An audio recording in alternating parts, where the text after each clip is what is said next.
Hello everyone, welcome to master science hub. तो आज के लेक्चर में हम पढ़ने वाले हैं एसेक्सुअल रिप्रोडक्शन। इससे पहले वाले लेक्चर में हमने स्टार्ट किया था क्लास 10 का chapter how do organism reproduce. तो उस लेक्चर में हमने स्टार्ट किया था इंट्रोडक्शन से कि रिप्रोडक्शन क्या होता है, वो क्यों इम्पोर्टेंट है, अगर वो लाइफ प्रोसेस नहीं है तो उसको हम क्यों पढ़ रहे हैं, उसकी क्या क्या इंपॉर्टेंस है, सिग्निफिकेंस है, वेरिएशंस क्या क्या होते हैं, उसकी सिग्निफिकेंस क्या होती है, डीएनए क्या होता है, क्रोमेटिन क्या होता है और क्रोमोसोम्स क्या होते हैं। तो ये हमने कुछ बेसिक से इंफॉर्मेशन डिस्कस की थी लास्ट वाले लेक्चर में। ठीक है, तो आज हम स्टार्ट कर रहे हैं एसेक्सुअल रिप्रोडक्शन। ठीक है, तो my name is Kanchan and I am your biology educator. तो कैसे हैं आप सभी? आई होप आप सभी अच्छे होंगे, बढ़िया होंगे और घर में तैयारी कर रहे होंगे, पढ़ाई कर रहे होंगे। ठीक है, तो स्टार्ट करते हैं बेटा आज का lecture asexual reproduction. Last lecture में हम जब पढ़ रहे थे, डिस्कस कर रहे थे, तो एंड में हमने डिस्कस किया था there are two modes of reproduction. One is asexual reproduction and another one is sexual reproduction. तो एसेक्सुअल रिप्रोडक्शन कौन सा होता था बेटा? जिसमें कि एक ही पेरेंट इन्वॉल्व होगा, एक ही पेरेंट इन्वॉल्व होगा और उसमें कोई गैमीट फॉर्मेशन नहीं होगा और उसमें फर्टिलाइजेशन भी नहीं होगा और जो ऑफस्प्रिंग्स बनेंगे, मतलब जी जो रिप्रोड्यूस होंगे ऑर्गेनिजम्स, वो जेनेटिकली आइडेंटिकल होंगे। What does it mean? इसका मतलब क्या है मैम? इसका मतलब क्या है? अच्छा, सेक्सुअल रिप्रोडक्शन बेटा वो होता है जिसमें कि दो पेरेंट इन्वॉल्व होते हैं।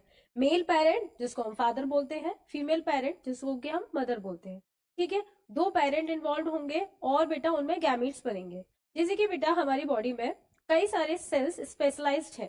जैसे कि हमारे जो ब्रेन में सेल्स पाए जाते हैं उनको न्यूरॉन बोलते हैं, वो स्पेशलाइज्ड है जो सेंट्रल नर्वस सिस्टम में काम करते हैं, जिनका काम अलग है। ठीक है, कुछ लिवर के सेल्स हैं जो लिवर के काम के लिए स्पेशलाइज्ड है। कुछ किडनी के सेल्स हैं जिनको नेफ्रॉन्स बोलते हैं, वो किडनी के काम के लिए स्पेशलाइज्ड है। मतलब स्पेशलाइज्ड सेल्स का नाम भी अलग है और वो काम भी अलग कर रहे हैं। ऐसे ही हमारी बॉडी में कुछ स्पेशलाइज्ड सेल्स हैं जिनको की गैमेट्स बोलते हैं और जो किसमें काम कर रहे हैं? रिप्रोडक्शन में हेल्प कर रहे हैं, रिप्रोडक्शन का काम कर रहे हैं। उनका काम ही है रिप्रोडक्शन कराना। ठीक है, तो बेटा in human beings male body में ऐसे सेल्स को स्पर्म बोलते हैं और फीमेल बॉडी में ऐसे सेल्स को ओवम और एग बोलते हैं। ठीक है, इनको कंबाइनली हम क्या बोलते हैं? गैमेट्स बोलते हैं। ठीक है, तो हमारा जो सेक्सुअल रिप्रोडक्शन होता है उसमें मेल पेरेंट और फीमेल पेरेंट इन्वॉल्व होता है और गैमेट फॉर्मेशन होता है। ठीक है, गैमेट फॉर्मेशन होता है और जब बेटा ये मेल फीमेल जो भी गैमेट्स हैं जब फ्यूज होंगी तो क्या होगा? फर्टिलाइजेशन होगा। ठीक है, इसमें क्या होता है बेटा? फर्टिलाइजेशन भी होता है। ठीक है, फर्टिलाइजेशन का मतलब जब मेल पेरेंट और फीमेल पेरेंट, है ना, जब एक सेल स्पर्म और एग जब भी फ्यूज होगी तो बेटा क्या होगा? फर्टिलाइजेशन होगा। ठीक है, अच्छा, इसमें जब ऑफस्प्रिंग्स बनते हैं वो जेनेटिकली डाइवर्स होते हैं। ऑब्वियसली बेटा डीएनए जब नया ऑर्गेनिज्म बनाने के लिए डीएनए जो आ रहा है वो दो अलग अलग पेरेंट से आ रहा है। मेल पेरेंट से भी आ रहा है, फीमेल पेरेंट से भी डीएनए आ रहा है ना। और वेरिएशंस भी पढ़ा था हमने। तो बेटा जब दो पेरेंट से डीएनए आ रहा है तो क्या होगा? डाइवर्सिफिकेशन होगा, है ना, चेंजेस तो आएंगे ना। एक ऑर्गेनिज्म बन रहा है और डीएनए दो पेरेंट का इन्वॉल्व हो रहा है तो जेनेटिकली डाइवर्स होते हैं। मतलब कि जेनेटिकली आइडेंटिकल और डाइवर्स का मतलब ये होता है जैसे कि बेटा एक बैक्टीरिया है, उसने दो बैक्टीरिया बनाए। ठीक है, अपने जैसे दो बैक्टीरिया बनाए अपने जैसे, तो वो जो दो बैक्टीरिया बने हैं वो आपस में बहुत सिमिलर होंगे। आपस में कैसे होंगे? सिमिलर बने होंगे। एक ही पेरेंट इन्वॉल्व था तो वो जेनेटिकली कैसे होंगे? आइडेंटिकल होंगे। ठीक है, इसका मतलब ये है। और सेक्सुअल रिप्रोडक्शन में जब ऑफस्प्रिंग्स बनेंगे तो वो कैसे होते हैं? डाइवर्स बनेंगे। क्यों? क्योंकि बेटा डीएनए जो है उनका वो दो पेरेंट से मिलकर बना है, इसीलिए कुछ कैरेक्टर मेल पेरेंट से आएंगे, कुछ कैरेक्टर फीमेल पेरेंट से आएंगे। ठीक है, होप दिस इज क्लियर। तो बेटा आज के लेक्चर में हम पढ़ने वाले हैं, हमारा जो मेन फोकस रहने वाला है वो है asexual reproduction. There are various modes of asexual reproduction. ठीक है, उसमें से हम कुछ पढ़ने वाले हैं, जिसमें से कि सबसे फर्स्ट है fission, budding, fragmentation, regeneration, spore formation और लास्ट में एक और टॉपिक है जिसको कि डिस्कस करेंगे, वो है वेजिटेटिव प्रोपोगेशन। ठीक है, तो ये सारे टाइप्स क्या है? एसेक्सुअल रिप्रोडक्शन कराने के टाइप है। ठीक है, इन सब में अंत में क्या होगा बेटा? इन सब में एंड में ऑर्गेनिज्म बनेगा नया। ठीक है, ये सारे टाइप्स है और टाइप्स से क्या होगा? नया लास्ट में ऑर्गेनिज्म बनेगा। ठीक है, एसेक्सुअली एक ही पेरेंट इन्वॉल्व होगा। ठीक है, तो स्टार्ट करते हैं फिशन के साथ। ठीक है, अच्छा, फिशन का मतलब क्या होता है? फिशन का मतलब होता है अलग होना या टूटना। ठीक है, ऑर्गेनिज्म टूट कर या अलग होकर नया ऑर्गेनिज्म बनाएगा, रिप्रोड्यूस करेगा, उसको क्या बोलेंगे हम? फिशन। ठीक है, फिशन दो टाइप के होते हैं, एक तो बाइनरी फिशन होता है और एक मल्टीपल फिशन होता है। बाइनरी फिजन आप नाम से ही देख रहे होंगे, बाइनरी का फिजन का मतलब ये होता है कि ऑर्गेनिज्म में जब फिशन होगा, जब वो रिप्रोड्यूस करेंगे तो क्या करेंगे, लास्ट में दो सेल्स बनाएंगे, दो ऑर्गेनिज्म बनाएंगे। ठीक है, और जब ऑर्गेनिज्म फिशन करेगा और बहुत सारे सेल्स बना देगा, बहुत सारे ऑर्गेनिज्म बना देगा, तो उसको बोलेंगे हम मल्टीपल फिजन हो गई। क्या बोलेंगे? मल्टीपल फिजन हो गई। ठीक है, अच्छा, पहले आप डिस्कस करते हैं बाइनरी फिजन क्या होता है। बाइनरी फिजन मतलब मैंने बताया कि ऑर्गेनिज्म जब फिशन करेगा, मतलब जब रिप्रोड्यूस करेगा, तो टूटेगा, तो वो बेटा दो में टूटेगा, दो ऑर्गेनिज्म बना देगा। बाइनरी फिजन, बाय मतलब दो। ठीक है, समझे? इसके भी बेटा तीन टाइप है। अरे मैम, इसके भी तीन टाइप है। हाँ बेटा, याद हो जाएगा आपको, ऑर्गेनिजम्स के नाम से आप एग्जाम्पल से याद रखेंगे, आपको इजिली याद हो जाएगा। सबसे पहले आप पढ़ते हैं, सबसे पहले पढ़ते हैं हम लीशमानिया, है ना? किसे क्लासी सा नेम है ना, लीशमानिया, है ना? लीशमानिया, ये एक सिंगल सेलुलर ऑर्गेनिज्म होता है, प्रोटोजोआ है, जो कि बेटा जब डिवाइड करेगा तो किससे? फिशन से डिवाइड करता है, ये फिशन से रिप्रोड्यूस करता है, बट कैसे? ये बेटा लॉन्गिट्यूडनली क्या करता है? डिवाइड करता है। लॉन्गिट्यूडनली ही डिवाइड करेगा, ये कभी भी ऐसे डिवाइड नहीं करेगा, ये कभी भी ऐसे डिवाइड नहीं करेगा। तो कैसे डिवाइड करेगा मैम? ये बेटा हमेशा लॉन्गिट्यूडनली डिवाइड करेगा। ठीक है, लॉन्गिट्यूडनली, लॉन्गिट्यूडनली कैसे होता है? ऐसे। ठीक है, ये ऐसे ही डिवाइड करेगा। देखो, ये एक ऑर्गेनिज्म है, लीशमानिया है। ठीक है, अभी ये एक ही है, इसमें एक न्यूक्लियस है और एक फ्लैजिला है। फ्लैजिला क्या होता है मैम? फ्लैजिला बेटा एक आउटग्रोथ होती है, जो कि ऑर्गेनिज्म के मूवमेंट में काम आता है। ठीक है, इतना याद रखो आप, अभी इतना जानो इसके बारे में कि फ्लैजिला एक आउटग्रोथ होती है, जो कि इसको मूवमेंट कराने में, इसको चलने फिरने में हेल्प करती है, एक जगह से दूसरे जाने में। ठीक है, दूसरी जगह जाने में। ठीक है, समझे? अच्छा, अब इसको बेटा मन के कि ये प्रोड्यूस करेगा। ठीक है, ये क्या करेगा? डिवाइड करेगा। तो क्या हुआ इसमें? धीरे धीरे क्या हुआ? सबसे पहले बेटा याद रखो, सेक्सुअल रिप्रोडक्शन हो या एसेक्सुअल रिप्रोडक्शन हो, सेल कोई सी भी डिवीजन हो, माइटोसिस हो या मियोसिस हो, मतलब अगर सेल डिवाइड कर रही है तो सबसे पहले क्या होगा, उसके न्यूक्लियस का जो भी मटेरियल है ना, डीएनए होगा, क्रोमोसोम होगा, क्रोमेटिन होगा। अब मैंने लास्ट लेक्चर में बता दिया था ये सब कुछ क्या क्या है, तो आप फिर से कंफ्यूज नहीं करोगे कि क्या क्या होता है ना। तो सबसे पहले न्यूक्लियस डिवाइड करेगी, सबसे पहले न्यूक्लियस डुप्लीकेट करेगी, अपने आप को रेप्लीकेट करेगी, दो बनाएगी, क्योंकि उसको एक से दो बनना है ना, एक सेल है अभी, डिवाइड करके दो बनाना है। तो क्या होगा? सबसे पहले न्यूक्लियस का डिवीजन होगा। ठीक है, जो भी न्यूक्लियस में मटेरियल है, डीएनए है, क्रोमोसोम है, क्रोमेटिन है, वो डिवाइड करके क्या हो जाएगा? दो बनेगा। ठीक है, उसके बाद बेटा जो आसपास की चीजें हैं वो होंगी, जैसे सेल ऑर्गेनिल्स बोलते हैं जिनको, वो सब डिवाइड करेंगी, दो बनेंगी। ठीक है, क्योंकि बराबर बराबर बांटना है ना, नहीं तो लड़ाई झगड़ा होगा। ठीक है, तो क्या होगा? फिर सेल ऑर्गेनिल्स का डिवीजन होगा, फिर उसके बाद क्या होगा कि हमारा साइटोप्लाज्म लास्ट में डिवाइड करके और दो नए सेल्स बना देगा। ठीक है, समझो, देखो, ये ऑर्गेनिज्म है। ठीक है, तो ये ऑर्गेनिज्म है, अब इसमें ना न्यूक्लियस एलोंगनेट होना शुरू हो गई है, ये दो न्यूक्लियस बन गई। ठीक है, अब धीरे धीरे क्या हो रहा है बेटा, यहाँ पे आप देखो, देखो, ये एक फ्लैजेला था अकेला, ये दूसरा फ्लैजेला बनने लगा, दिख रहा है? दिख रहा है? देखो, ये एक फ्लैजेला था, ये दूसरा फ्लैजेला बनने लगा, दो न्यूक्लियस बन गई है। अब धीरे धीरे ये देखो, यहाँ से क्या होना शुरू हो गया है? साइटोप्लाज्म अलग होना शुरू हो गया है।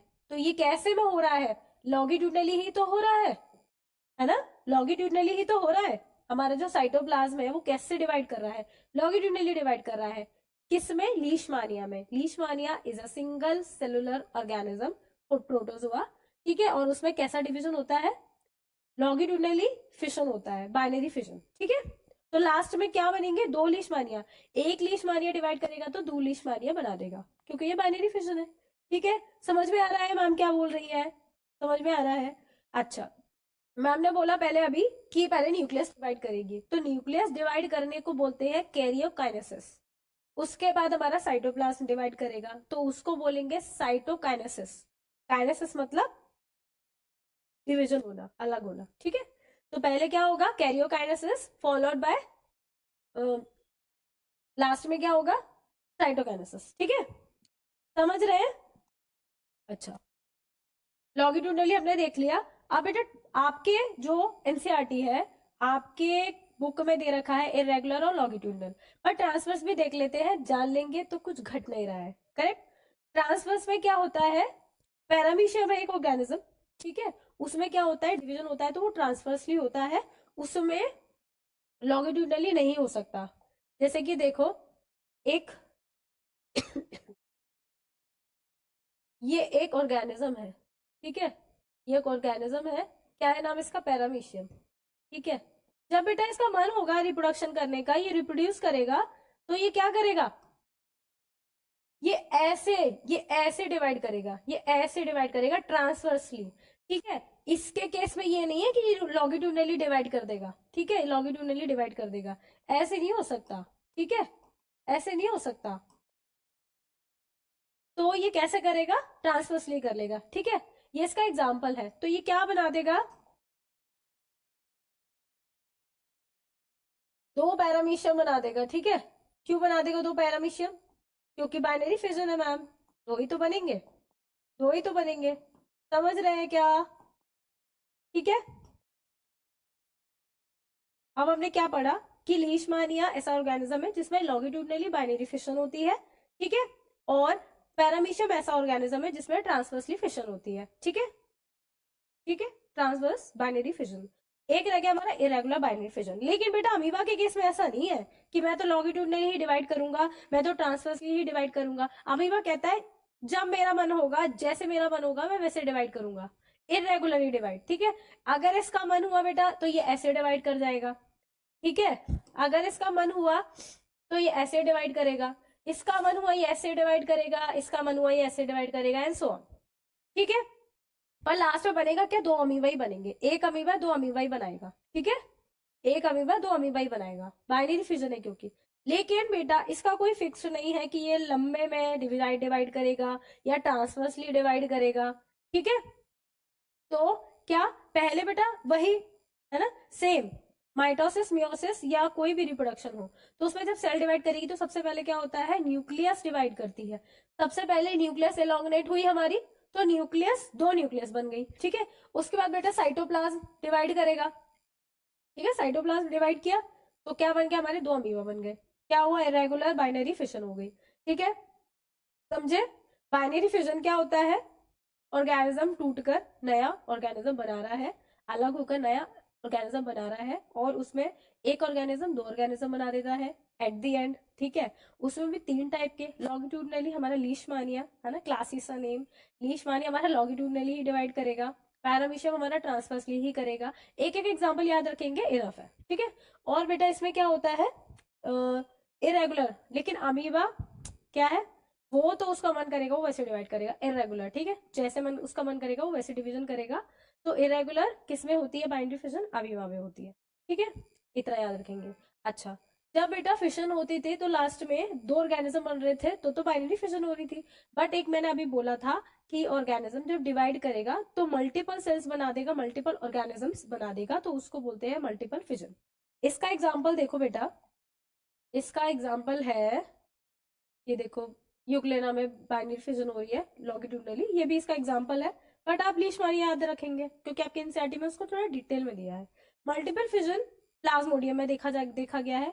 मैम प्लाज्मोडियम क्या होता है, प्लाज्मोडियम क्या होता है, प्लाज्मोडियम बेटा एक प्रोटोजोआ है, ऑर्गेनिज्म है जो कि मलेरिया कॉज करता है, क्या करता है, मलेरिया कॉज करता है। अरे मैम लेकिन मलेरिया तो मच्छर फैलाता था, मस्कीटोज फैलाता था, करेक्ट, मस्कीटो फैलाता है, कॉज नहीं करता है, कॉज कौन करता है, प्लाज्मोडियम करता है। प्लाज्मोडियम आपकी बॉडी में अंदर जाएगा, लिवर सेल्स को इन्फेक्ट करेगा एंड मलेरिया आपको हो जाएगा। बट बेटा मच्छर जो फीमेल एनफ्लीज होते हैं वो क्या करते हैं, वो फैलाने का काम करते हैं, बट कॉज कौन करता है, प्लाज्मोडियम करता है, ठीक है। तो इसको समझो, इसमें मल्टीपल फ्यूजन कैसे होती है। अच्छा आपको डायग्राम क्लियर दिख रहा है ना, क्लियर क्लियर दिख रहा है ना। ये जो बेटा सेल है, सेल तो आप समझते हो ना, अब इतना तो मैं मान के चल रही हूँ कि सेल आप समझते हो। ये एक सेल है, ये प्लाज्मा मेम्ब्रेन है सेल की, और ये न्यूक्लियस है, ठीक है, ये न्यूक्लियस है और ये प्लाज्मा मेम्ब्रेन है, समझे। और बेटा ये आपका क्या है, इसके एक बाहर प्रोटेक्टिव लेयर होती है, इसके बाहर एक प्रोटेक्टिव लेयर होती है जिसको बोलते हैं हम सिस्ट। क्या बोलते हैं? सिस्ट। ठीक है, इसके बाहर एक प्रोटेक्टिव लेयर होती है जिसको बोलते हैं सिस्ट। अलग अलग बातें हैं दोनों, समझो। ये प्लाज्मा मेम्ब्रेन नहीं थी। ये जो पिंक वाली लाइन मैंने बनाई थी ना, जो मैंने पिंक वाली लाइन बनाई थी, वो थी बेटा, क्या थी? वो थी हमारी प्लाज्मा मेम्ब्रेन। ठीक है, और ये थी हमारी न्यूक्लियस। और बाहर इसके एक प्रोटेक्टिव लेयर पाई जाती है जो इसको प्रोटेक्ट करके रखती है, उसको बोलते हैं हम, क्या बोलते हैं? सिस्ट बोलते हैं। ठीक है, जब बेटा ये डिवाइड करती है, इसका मन करता है ये रिप्रोड्यूस करेगा, ठीक है, रिप्रोडक्शन होगा इसमें, सेल डिवाइड करेंगी, तो क्या होता है कि इसके अंदर ही सेल डिवाइड होना स्टार्ट हो जाती है। ठीक है, बहुत सारे सेल्स बन गए, दिख रहे हैं ना? ये देखो, इतने सारे सेल्स बन रहे हैं। सबकी अपने अपने पास न्यूक्लियस है, सबकी अपने अपने पास न्यूक्लियस है, प्लाज्मा मेम्ब्रेन है, दिख रही है ना छोटे छोटे सेल्स इसी के अंदर, है ना? अभी भी क्या सिस्ट ने इसको प्रोटेक्ट करके रखा है, सिस्ट ने इसको प्रोटेक्ट करके रखा है कि हाँ कोई बात नहीं, कर लो डिवीजन, है ना, कर लो डिवीजन। लेकिन बेटा जब हद पार होती है ना, जब हद पार होती है, जब लिमिट क्रॉस होती है कि अब हम प्रोटेक्ट नहीं कर पाएंगे, अब तो पूरा भर गया है ना, तो क्या होता है बेटा, इसकी प्रोटेक्टिव लेयर बस्ट होती है।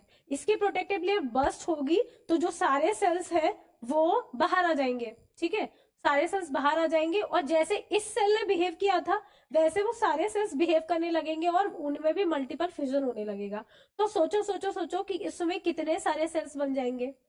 समझ में आ रहा है कि मैं क्या बोल रही हूँ? बेटा ये प्लाज्मोडियम की एक सेल है, ठीक है, प्लाज्मोडियम जो मलेरिया कॉज कर रहा है वो। तो बेटा ये इसकी एक सेल है, उसके आसपास प्रोटेक्टिव लेयर पाई जाती है जिसको सिस्ट बोलते हैं हम। अब इसका मन करेगा बेटा ये डिवाइड करेगा, डिवीजन होगा इसमें, तो इसमें बहुत सारे सेल्स बन जाएंगे। जब बेटा लेकिन लिमिट क्रॉस होगी, पूरा भर जाएगा अच्छे से, तो सिस्ट ब्रेक हो जाएगी और उसके सारे जो भी सेल्स हैं वो बाहर आ जाएंगे। और सारे सेल्स कैसे बिहेव करने लगेंगे? जो पहले वाली प्रीवियस जिससे ये बने थे, तो उसमें भी मल्टीपल फिजन होने लगेगी। तो ये क्या कर रहे हैं? मल्टीपल फिजन कर रहे हैं, डिवाइड कर रहे हैं, रिप्रोड्यूस हो रहे हैं। तो ये क्या है? Multiple fission. ठीक है, समझे? ये ऐसे डिवाइड करते हैं, ये ऐसे इनमें डिवीजन देखा गया है। तो हमने क्या क्या पढ़ लिया? हमने पढ़ लिया बाइनरी फिजन क्या होता है। बाइनरी फिजन की 3 टाइप्स: इरेगुलर बाइनरी फिजन जो कि अमीबा में देखा जाता है, जिसका एग्जांपल अमीबा है। लॉन्गिट्यूडनली बाइनरी फिजन जो कि लीशमानिया में देखा गया है, लीशमानिया। ठीक है, ट्रांसवर्स बाइनरी फिजन जो कि पैरामीशियम में देखा गया है। एग्जांपल्स याद रखेंगे और उसमें कैसे कैसे डिवाइड होता है ये भी याद रखेंगे with diagrams. Okay, multiple fission क्या होता है बेटा? मल्टीपल फिजन हमने प्लाज्मोडियम में देखा कि कैसे मल्टीपल फिजन होता है, कैसे लास्ट में बहुत सारे सेल्स बनते हैं, वो बहुत सारे सेल्स भी बहुत सारे सेल्स बना सकते हैं। करेक्ट? तो ये क्या हुआ बेटा? रिप्रोडक्शन का टाइप ही तो हुआ। ठीक है, लेकिन एक ही पेरेंट इन्वॉल्व हो रहा है इसलिए इसको एसेक्सुअल रिप्रोडक्शन में रखा गया है। ठीक है, चलो नेक्स्ट क्या है बेटा? नेक्स्ट हमारा fragmentation. Fragmentation is also a type of asexual reproduction, जिसमें कि बेटा अगर कोई ऑर्गेनिज्म है वो क्या करेगा, जब मेच्योर हो जाएगा तो वो फ्रेगमेंट्स में टूट जाएगा, और वो जो फ्रेगमेंट्स टूटे हैं वो भी नए इंडिविजुअल में कन्वर्ट हो जाएंगे, वो उससे नए ऑर्गेनिज्म बनेगा। ठीक है, ये एक मल्टी सेलुलर ऑर्गेनिज्म है जो कि पानी में प्रेजेंट होता है, पानी में पाया जाता है, जिसमें बेटा स्पाइरो शेप के क्लोरोप्लास्ट होते हैं, इसलिए इसका नाम स्पाइरोगायरा है।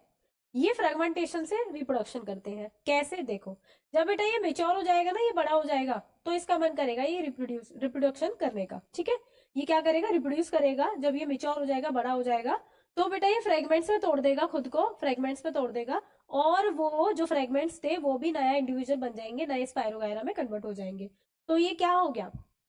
रिप्रोडक्शन हो गया ना, रिप्रोड्यूस कर दिया उन्होंने। ठीक है, बट बेटा एनसीईआरटी में एक लाइन लिखी है, एनसीईआरटी में लाइन ये लिखी है आपके कि this is not true for all multi cellular organisms. बिल्कुल सही लिखा है, क्योंकि बेटा सारे मल्टी सेलुलर ऑर्गेनिजम्स के लिए ये फ्रेगमेंटेशन नहीं होता। कुछ स्पेसिफिक और कुछ कुछ ही ऐसे ऑर्गेनिज्म है जो फ्रेगमेंटेशन से रिप्रोडक्शन कर सकते हैं। ठीक है, समझ रहे हो ना? जैसे कि बेटा अगर आपका हाथ टूट गया या मेरा हाथ टूट गया और मेरा मन करे कि मेरा हाथ फिर से आ जाए, है ना, फिर से आ जाए और ये नया इंडिविजुअल बन जाए, तो ऐसा होगा क्या? नहीं ना, ऐसा नहीं होगा। अगर देखा होगा आपने कि किसी के एक्सीडेंट में, किसी का एक्सीडेंट हो जाता है, किसी को चोट वोट लग जाती है कहीं पे, तो किसी का हाथ टूट गया, किसी का पैर टूट गया मतलब किसी का कट भी जाता है कई बार, तो वो फिर से रीजनरेट कर पाते हैं क्या? वो फिर से बना पाते हैं नया इंडिविजुअल? नहीं ना, क्योंकि हमारे पास वो पोटेंसी नहीं है इसीलिए। बट बेटा कुछ ऑर्गेनिजम्स हैं जो ये शो करते हैं, जो रीजनरेट कर सकते हैं, जो बेटा जिनके पास ऐसी पोटेंसी होती है, उनमें से एक है हमारा प्लेनेरिया। प्लेनेरिया बेटा 3-4 सेंटीमीटर का छोटा सा ऑर्गेनिज्म है जो कि रीजनरेशन शो करता है। Regeneration, reproduction, it both different things. But बेटा क्या होता है, कई बार ऑर्गेनिज्म रीजनरेट करते करते नया ऑर्गेनिज्म बना देता है, और नया ऑर्गेनिज्म बनना मतलब कि रिप्रोडक्शन होना, है ना। हम तो यही समझते हैं कि बेटा अगर एक ऑर्गेनिज्म है, वो उससे नया ऑर्गेनिज्म बन रहा है, ठीक है, 2 बन रहे हैं, 4 बन रहे हैं, 1 बन रहा है, तो हम क्या बोलेंगे कि रिप्रोडक्शन हो गया, रिप्रोड्यूस कर दिया उसने, ठीक है। तो ऐसे ही प्लेनेरिया है, ठीक है, इसको 3 पार्ट में डिवाइड किया है ना, 3 पार्ट 4 पार्ट जितने में भी। तो बेटा हेड वाले पार्ट ने टेल बना ली, टेल वाले पार्ट ने हेड बना लिया, और मिडल वाले पार्ट ने बेटा हेड और टेल दोनों बना ली।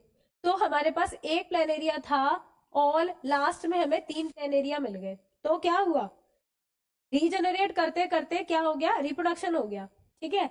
ऑर्गेनिज्म रीजनरेट करते करते क्या कर देते हैं, रिप्रोडक्शन कर देते हैं, ठीक है। रीजनरेट करना मतलब कि बेटा इसका एक पार्ट हमने काटा था तो दूसरा उसने खुद से बना लिया, ठीक है। दूसरा पार्ट कट गया तो उसके पास हेड था तो उसने टेल बना ली। ये क्या हुआ, रीजनरेशन ही तो हुआ। रीजनरेट कर लिया उन्होंने, जनरेट है ना, बना लिया उन्होंने, फिर से बना लिया, उनके पास तो था। लेकिन बेटा क्या हुआ, एक ऑर्गेनिज्म था बट हमारे पास 3 आ गए, तो रिप्रोडक्शन हो गया। इसलिए हम इसको इसमें भी पढ़ रहे हैं, ठीक है। ऐसा ही बेटा हाइड्रा में भी होता है। हाइड्रा को बेटा कहीं से भी कट कर दो तो वो जो उसका पार्ट मिसिंग होगा उसको फिर से जनरेट कर लेता है। तो ऐसे हाइड्रा था एक, और लास्ट में हमें मिले 2, तो ये क्या हुआ बेटा, रिप्रोडक्शन हो गया, है ना। हम तो यही बोलेंगे कि रिप्रोडक्शन हो गया, एक हाइड्रा था 2 हाइड्रा मिल रहे हैं लास्ट में, तो क्या हुआ, रिप्रोडक्शन ही तो हुआ, ठीक है। हाँ, एक और आता है बेटा बडिंग। इसमें क्या होता है कि पहले बड बनता है, फिर बेटा क्या होता है, वो रिप्रोड्यूस करते हैं उसी बड से। जैसे कि ये आपको छोटू सा दिख रहा होगा यहाँ पे बड, धीरे धीरे यहाँ पे कुछ ऐसे स्पेसिफिक सेल्स प्रेजेंट होते हैं जो कि क्या करते हैं, बड बनाएंगे, ठीक है। पहले छोटा सा बड बनाएंगे, फिर धीरे धीरे धीरे धीरे धीरे धीरे करते करते वो मेच्योर होगा और नया हाइड्रा बन जाएगा। ऐसे क्या हुआ, नया ऑर्गेनिज्म बना, तो क्या हुआ, रिप्रोडक्शन हो गया। हाइड्रा हमारा दोनों शो करता है, रीजनरेशन भी शो करता है और बडिंग भी शो करता है। इससे ये रिप्रोड्यूस करता है खुद को, ठीक है। एक और है बेटा ईस्ट में भी देखा है, इसमें भी क्या पहले बड बनता है, पहले ऐसे देखो बड बनेगा, उसमें न्यूक्लियस का डिवीजन होगा, देन बेटा ऐसे करते करते करते करते बहुत सारे क्या बन जाते हैं, डॉटर ईस्ट बन जाते हैं, ठीक है, ठीक है। नेक्स्ट है बेटा स्पोर फॉर्मेशन, ठीक है। अब यहाँ पे रिप्रोडक्शन होगा कैसे, स्पोर बना के, स्पोर फॉर्म करके, ठीक है, स्पोर बना के। जैसे कि फंगस में जो मल्टी सेलुलर ऑर्गेनिज्म होता है, उसमें बेटा क्या होता है कि जब कुछ ऐसी कंडीशन होती है, फेवरेबल कंडीशन, उसमें जो फंगस होता है वो स्पोर जनरेट करता है, स्पोर रिप्रोड्यूस करता है, ठीक है। और उन स्पोर से नए इंडिविजुअल बन जाते हैं। कैसे बनते हैं देखो, इसमें क्या लिखा है कि फॉर्मेशन कैसे होता है स्पोर्स का, ठीक है। तो सबसे पहले क्या होगा बेटा, पेरेंट ऑर्गेनिज्म होगा ना, वो एक थ्रेड लाइक स्ट्रक्चर बनाते हैं। ये है थ्रेड लाइक स्ट्रक्चर, ये है थ्रेड लाइक स्ट्रक्चर, ठीक है। ऐसा समझो कि ये मल्टी सेलुलर है, आप समझो, ठीक है, आप इमेजिन करो ये मल्टी सेलुलर है, जो थ्रेड लाइक बोला इन्होंने, ठीक है। अब इसी के ऊपर ना एक ऐसे आउटग्रोथ सी होती है, ठीक है, ये भी मल्टी सेलुलर है, ये भी मल्टी सेलुलर है, आप इसको ऐसे समझो, ठीक है। इसका नाम क्या बोला इन्होंने, हाइफी, थ्रेड लाइक हाइफी होती है, और उसके ऊपर एक टोपी होती है जिसको बोलते हैं हम स्पोरेंजिया, जिसमें कि हमारे स्पोर बनेंगे, जो हमारे स्पोर्स को बनाएगा, ठीक है, जो हमारे स्पोर को क्या करेगा, बनाएगा, ठीक है। अब क्या होगा, inside the sporangia numerous spores are form, इसी के अंदर स्पोर्स बनते हैं। फॉर एग्जाम्पल जब फेवरेबल कंडीशन आएंगी, कैसी कैसी कंडीशन, मॉइस्चर होगा, वार्मथ होगा, तो जो स्पोर बन रहे हैं इसके अंदर वो क्या करेंगे, जर्मिनेट कर जाएंगे, जर्मिनेट कर जाएंगे। ये दिख रहा है बेटा, जैसे हम मल्टीपल फिजन में पढ़ा था ना, कि पहले उसके अंदर सिस्ट के अंदर पहले बहुत सारे सेल्स बन रहे थे, और जब वो बस्ट होती है तो उसके बाहर बहुत सारे सेल्स बाहर आ जाते हैं, सेम वैसे ही इसके बाहर भी प्रोटेक्टिव लेयर होती है। जब फेवरेबल कंडीशन होगी, है ना, मॉइस्ट होगा, वार्मथ होगी, तब ये स्पोर्स सारे क्या करेंगे, जर्मिनेट कर जाएंगे, है ना, ये बस्ट होके बाहर फैल जाएंगे। और ये इतने लाइट वेट होते हैं कि इजीली एक जगह से दूसरी जगह आ जा सकते हैं, और बहुत ही डीट होते हैं, इनको गर्मी से फर्क नहीं पड़ता, इनको सर्दी से फर्क नहीं पड़ता, इनको मतलब वो वैसे ही है ना, उसी कंडीशन के लिए बने हैं कि नमी वाले एरिया में या वार्म वाले एरिया में ये खुद को क्या करते हैं, ग्रो करते हैं। ठीक है, सुना होगा आपने कि इजीली फंगल जो इन्फेक्शन होता है वो इजीली नहीं जाता। वो इसीलिए नहीं जाता क्योंकि बेटा आना तो इसका इजी होता है बट जाना उसका इजी नहीं होता। एक तो लाइट वेटेड होते हैं स्पोर, और कहीं पर भी ये क्या कर जाते हैं, जर्मिनेट कर जाते हैं जब इनको इनकी फेवरेबल कंडीशन मिलती है तब। और ये हीट से, बहुत ज्यादा सर्दी से, विंटर से इनको कोई फर्क नहीं पड़ता है ना, ये मरते नहीं है, किल नहीं होते इजीली। ठीक है, और इसके एडवांटेजेस में यही लिखा है कि ये सर्वाइव कर जाते हैं हार्श कंडीशन में।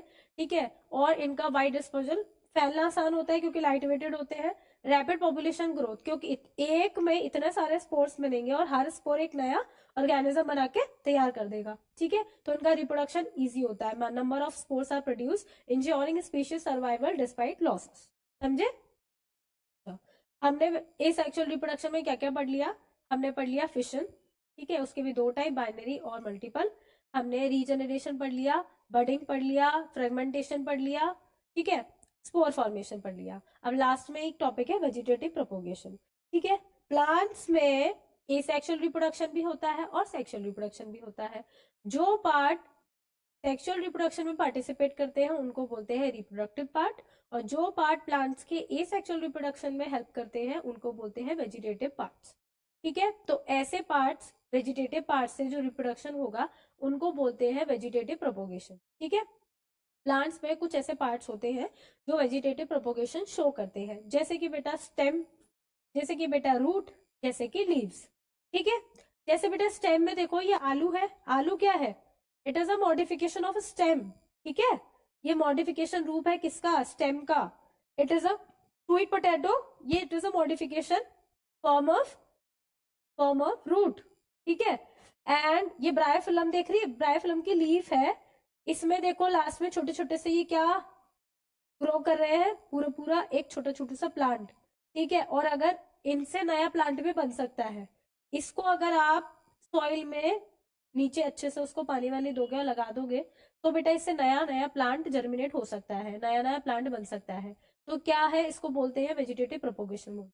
ठीक है, ये दो टाइप के होते हैं, एक तो नेचुरल, नेचुरल मतलब कि आप इसको उठा के डायरेक्ट लगा दोगे। ठीक है, इसको उठा के लगा दोगे, ये अपने आप होता है। ठीक है, अपने आप होता है, आपको करने की जरूरत भी नहीं पड़ेगी। ठीक है, आपको करने की जरूरत भी नहीं पड़ेगी, ये अपने आप होगा।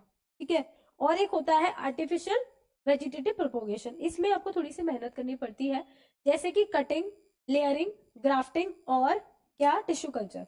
ठीक है, देखो कटिंग, कटिंग बेटा मोस्टली अपन जो घर में करते हैं वो कटिंग ही होती है, जैसे कि बड़े प्लांट का छोटा पार्ट लाते हैं और हम अपने घर के गमलों में लगा देते हैं, और वो कुछ दिन बाद क्या करता है, ग्रो कर जाता है। ये क्या हो गया, ये कटिंग मेथड है। ये आर्टिफिशियल वेजिटेटिव प्रोपोगेशन ही मेथड है, जिसमें क्या होता है, छोटू सा पार्ट का प्लांट लाते हैं और हम उसको गमले में लगा देते हैं या कहीं पर भी फील्ड में लगा देते हैं, और उससे जब नया प्लांट बनेगा तो उसको कटिंग वाला मेथड बोलेंगे वेजिटेटिव प्रोपोगेशन का। समझ रहे हैं? ठीक है, सिंपल लेयरिंग में क्या होता है बेटा, जब बड़े बड़े प्लांट की जो टहनियां होती है ना, बड़ी बड़ी हो जाती है, ठीक है, उनको एक और बार क्या कर देते हैं, लेयरिंग कर देते हैं और उससे नया प्लांट बन जाता है। तो it is also a type of vegetative propagation, simple, simple layering. ठीक है, इसमें क्या होता है कि जैसे सोचो कि एक प्लांट का मैंने स्टेम लिया, जिसको मैंने उसको ऐसे कट किया है, दूसरे प्लांट का स्टेम लिया मैंने, उसको ऐसे कट किया है। अब इन दोनों को लेकर मैं ऐसे जोड़ दूंगी और उसको रैप कर दूंगी, जोड़कर रैप कर दूंगी, तो क्या बनेगा, नया प्लांट बनेगा। ठीक है, नया प्लांट बनेगा। तो इसको क्या बोलते हैं, ग्राफ्टिंग मेथड बोलते हैं, जिसमें कि ऊपर वाला जो पार्ट होता है उसको सियोन बोलते हैं, नीचे वाला पार्ट होता है उसको स्टॉक बोलते हैं, और ऐसे हम एक नया ऑर्गेनिज्म तैयार करते हैं, नया प्लांट तैयार करते हैं। तो ये वेजिटेटिव प्रोपोगेशन का ही टाइप है।